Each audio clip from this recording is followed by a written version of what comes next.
Welcome to Reread, where I'm rereading through the expanded universe in chronological order, and today I'm going to go over one little story and one big story. The little story is Anakin's fate. I put this in the wrong spot, and I said this on Matt's Expanded Universe when I reviewed it. It should go before episode 1. I don't care where you put it, but you can put it here. It's just a little adventure where Anakin goes on a mission to go trade with some Jawas to get a thrusters for a pod racer that he gets for Watto. He races and he thinks he has a dream that he's going to win the pod race. And this is not the time he wins the pod race. Of course, Sebulba sabotages him again and he wrecks his pod racer and he's all sad. And a pilot says, "Don't worry, kid, one day you'll race spaceships." And he's like, "Okay, maybe one day I'll get the pod race, win the pod race too, like in my dreams, and maybe meet a space angel." Okay, it's for kids. I'm not going to come down on this, okay? But short little story. It does take place. You should reread it, like I'm rereading it now, before episode 1. I'm just going to put it here. All right, so let's talk about the big one here. The one you want to hear is Darth Plagueis. Oh my goodness, by James Luceno. Of course, this is probably his best novel. I think everyone agrees with me on that. If not, let me know. And I understand why. Now, here's the deal. Surprisingly enough, I misremembered a ton of things, the pacing of this novel, I should say. I thought it hung on Darth Plagueis for like 1 or 2 chapters, and then he meets Palpatine, and then they do their thing. That's really what I thought it was. I had no idea that 1/3, I just didn't remember this, 1/3 of the novel is basically him before Palpatine. You know, with Darth Tenebris, his death, which does happen early, but then Plagueis goes on this big adventure on his own, killing off other Sith or apprentices by Darth Tenebris, like his backup plan, and is experimenting on them. Now, the thing is, that whole first third of the book, I had forgotten. I really thought it was just 1-2 chapters with Tenebris, and then it sped off to him with Palpatine. The second third of the novel, the last 2/3 of the novel, I knew. I was like, oh, I remember this. It's funny how things, you forget about something, but the moment you start reading, you're like, I remember what happens. And James Luceno is very fortunate to have written this book so late in the series. Like, I think all the movies had come out by then, because it's evident. He is tracking down every story that's been written around episode 1. Every adventure with Darth Maul is mentioned, or it's woven into the story, and it's a wonderful continuity tie-in to everything you've read previously.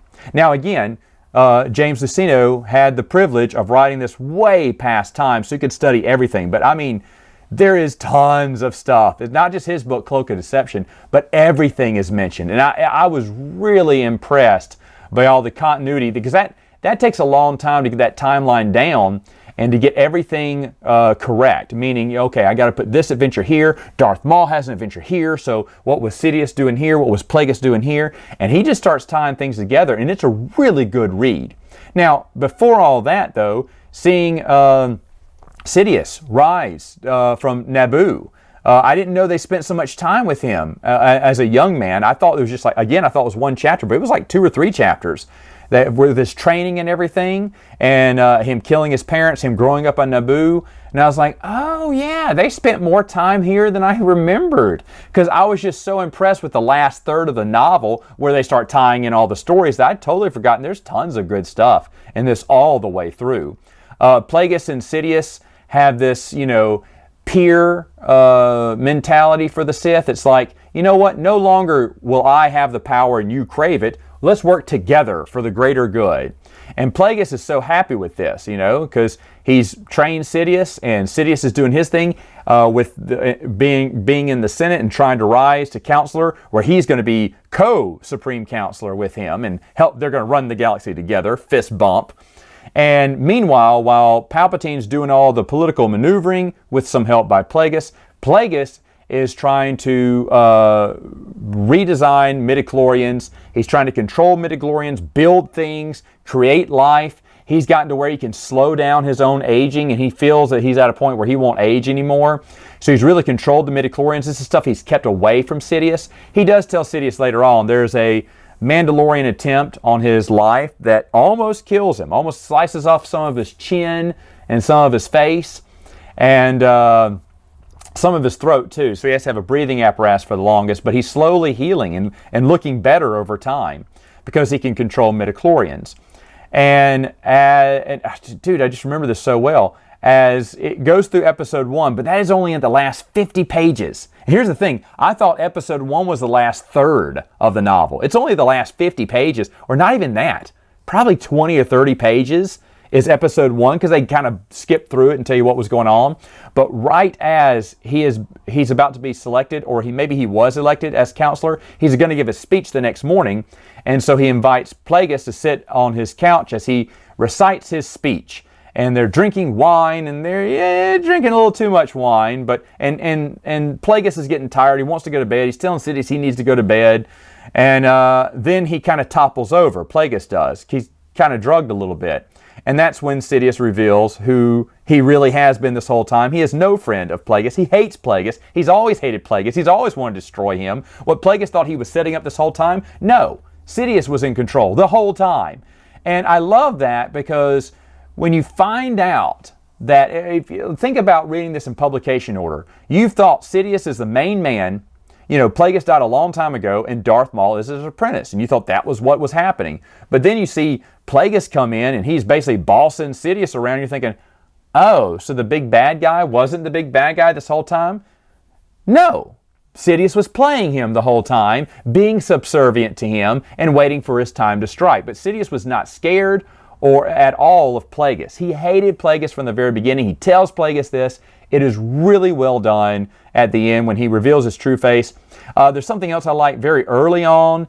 He shows when he saves Plagueis from an assassination attempt, which he explains later. He says, I only saved you because I needed you later on, because you do have some political maneuvering to help me get to the top where I need to be, so I couldn't have you die right then and there.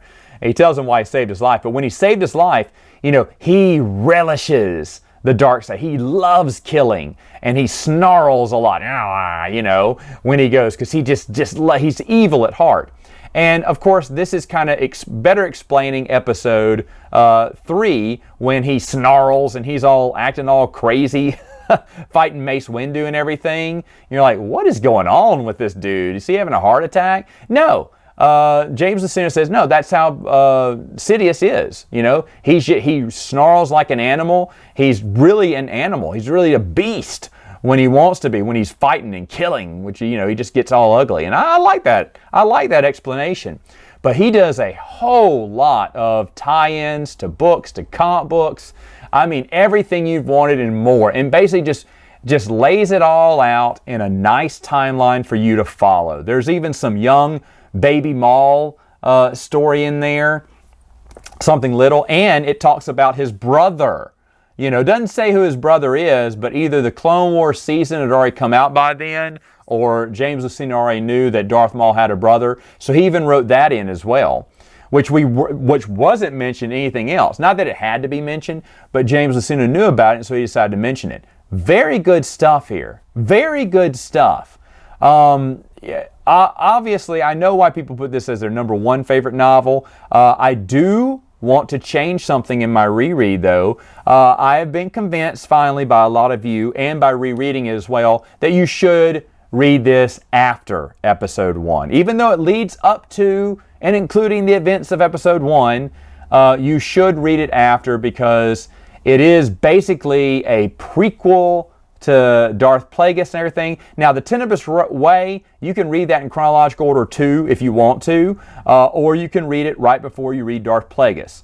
But for Darth Plagueis itself, yes, I would make that after episode 1. So I should have read episode 1 first before reading Darth Plagueis. But other than that, Darth Plagueis is a solid novel. I know I see this in people's top 10s all the time, and I do not blame them. I think it's a fantastic novel. It is easily, hands down, James Luceno's best novel he ever wrote. I know I haven't read them all so far yet. I've got a few more to go.